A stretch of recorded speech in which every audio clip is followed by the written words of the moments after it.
Hello, in this Python programming tutorial we are going to take a look at parsing an XML file. So I've got an example XML file that I've created here which has a root node called vehicles, and inside it has car tags, and then it has a attribute. You can have more than one attribute, and you can have more nested tags, elements. But just to keep it simple and just to demonstrate how to parse XML files, for just keep it small. Once you understand the basics of what we do in this video, everything should be okay. And then within car we got a model element, and that has just some information, and a speed element as well. So let's get started with this. And okay, so the it happens sometimes for me. I need to reopen the file. That happens, just reopen it. Okay, so here we go. And so now we're gonna first of all import the xml.sax module. What you might come across online is, if you've looked at other guides or tutorials, is people using basically external modules, not like something that's built into Python. And yet there are other great code files that you can get to help you parse files, and some are really amazing, but you can do quite a lot with the built-in stuff as well. Okay, so we're basically going to create a class that will handle all of the XML loading. So we're going to call it XML handler, so it's appropriately named. In here we're going to have xml.sax.content handler.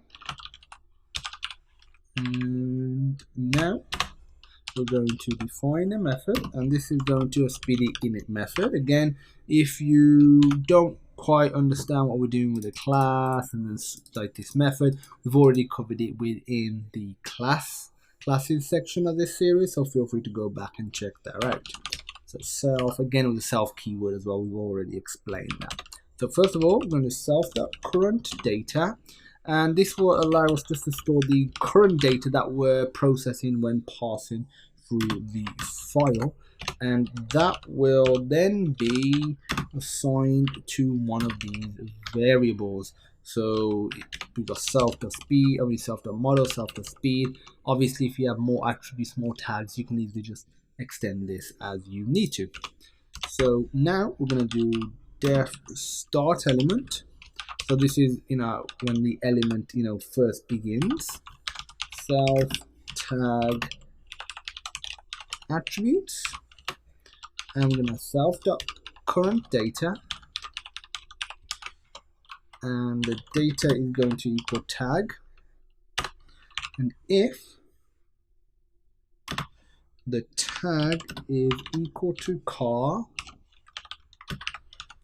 then we're going to process accordingly, which is basically these here. Obviously, again, if you have different types, different names, you can easily modify this code accordingly.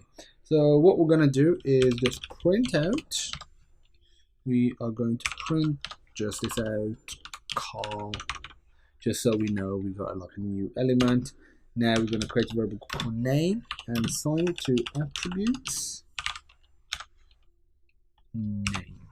So we're going to get the name from here.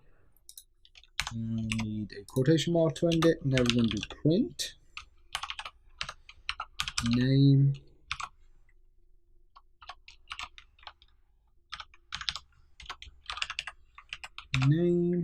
and we are going to print that out. So okay, so that's the start element method done. Crazy indentation. And now we're going to do end element now. End element, self tag,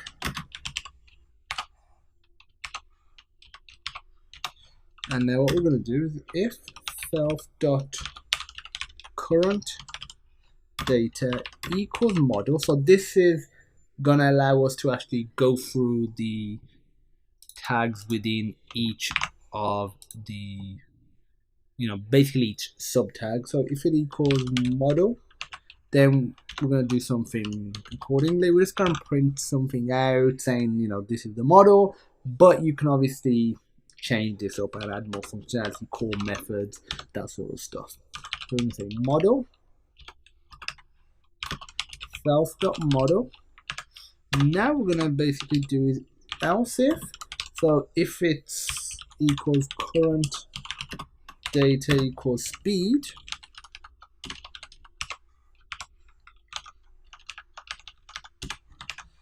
we are going to do print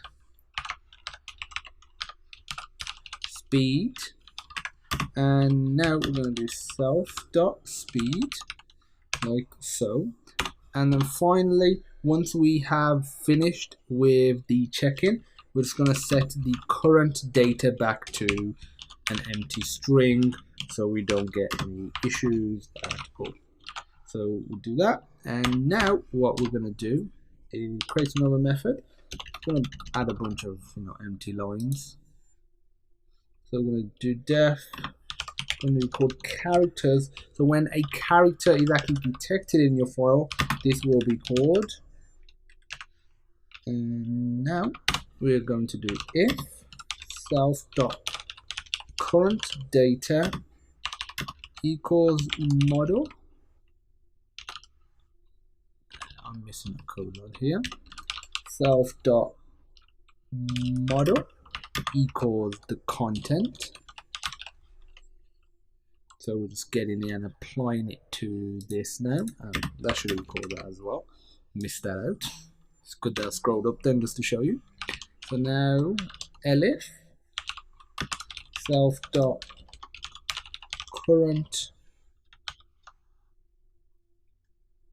Yeah, that's right. I was looking at this and this, I was sort of getting confused. I was like, elif self, I've spelled something wrong. No, it's okay. It looks okay to me.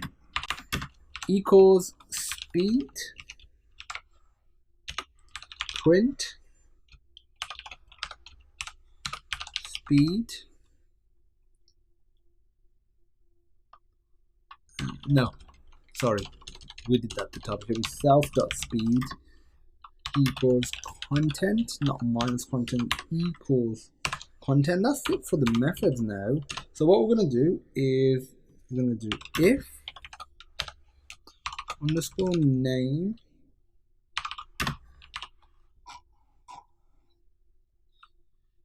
equals underscore main underscore. So this is just going to basically allow us to check for the file. And we're going to do parser. I'm going to load the file and parser dot equals XML dot sax underscore dot make underscore parser. All good stuff. Now we are going to set the feature. So feature XML dot sax dot handler dot feature underscore namespaces comma 0, and now we are going to do handler equals XML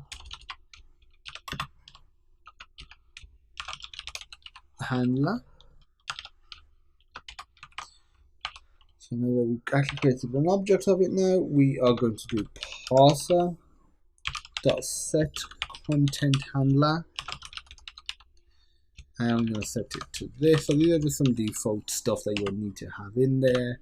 And now finally we are going to load the file to Parse. So parser.parse, and I specify the location. .xml. For me, the location is in the same directory as this Python file. If it isn't, then make sure you adjust the directory accordingly. Save that, and now let's run. So hopefully you should parse the file and print everything out, and that's it. So all of that code for this. Obviously, if we were to extend this, I'll show you that right now. So if I were to copy that and change this to Farhan, so that's my name, model is the same, which is my surname, and the speed I would put at my current age is 26. So as you can see, that doesn't exist here, but if I were to run it, it gets that as well. So it is that simple to parse files, and you can extend this class as you need to and provide the appropriate functionality depending on your application's needs. So that's it. Thanks for watching, and I look forward to seeing you in the next awesome Python video.